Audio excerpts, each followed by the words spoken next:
আমাৰ ১৭৮৮ নং দক্ষিণ বাৰবাটা প্ৰাথমিক বিদ্যালয়েৰ স্থায়ী সভাপতি উপস্থিত সদস্যবৃন্দ লগতে আমাৰ এখন গাঁৱৰ মুৰব্বী তথা আমাৰ মসজিদৰ মুৰব্বী লগতে মোৰ প্ৰাক্তন ছাত্ৰসকল সৰু সৰু আৰু মোৰ ভাই ভনীসকল আৰু মোৰ মৰমৰ ছাত্ৰ ছাত্ৰীসকল আজি ৭৮তম স্বাধীনতা দিৱস আমাৰ এই ভাৰতবৰ্ষত আমাৰ দেশত আজি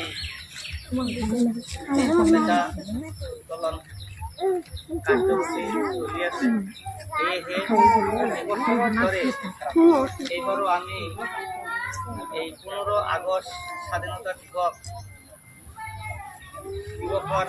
পতাকা উত্তোলন কৰাৰ কাৰণে আমি যোজা কৰিছোঁ। গতিকে আজিৰ এই পতাকা উত্তোলন কৰা সভাৰ সভাপতি হিচাপে মই গাঁৱৰে আমাৰ তেখেতৰ এই সভাৰ কাৰ্যসূচী চলাইবৰ কাৰণে তেওঁৰ নামত মই প্ৰস্তাৱ কৰিলোঁ।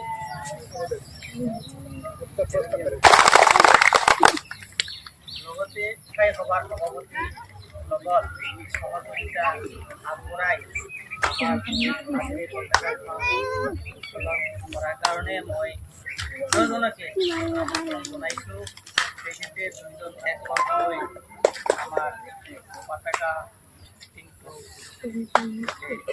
সুচাৰুৰূপে কৰে।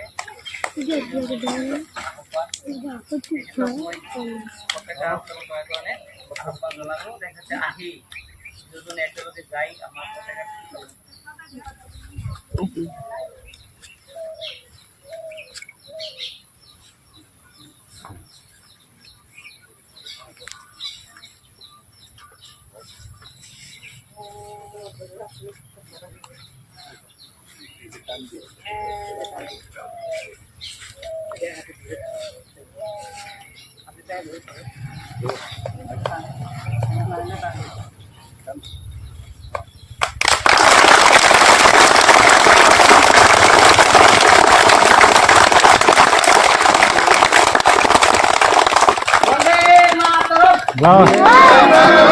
বন্দে মাতৰম। স্বাধীন ভাৰত কি জয়, ভাৰত কি জয়, ভাৰত কি জয়।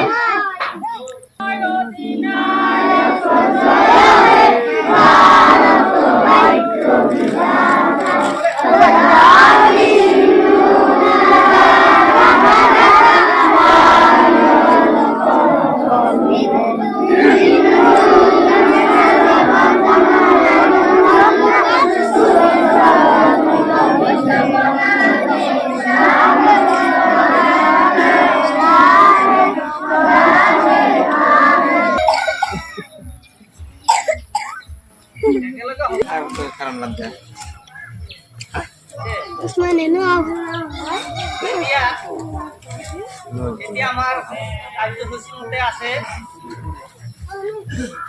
স্বাধীনতা দিৱস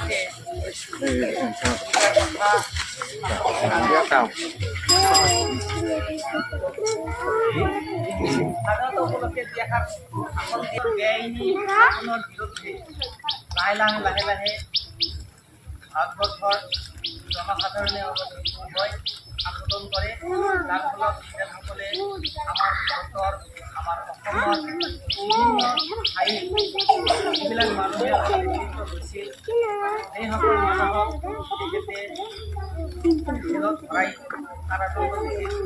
বহুত মানুহক মাৰিছিল, বহুত মানুহ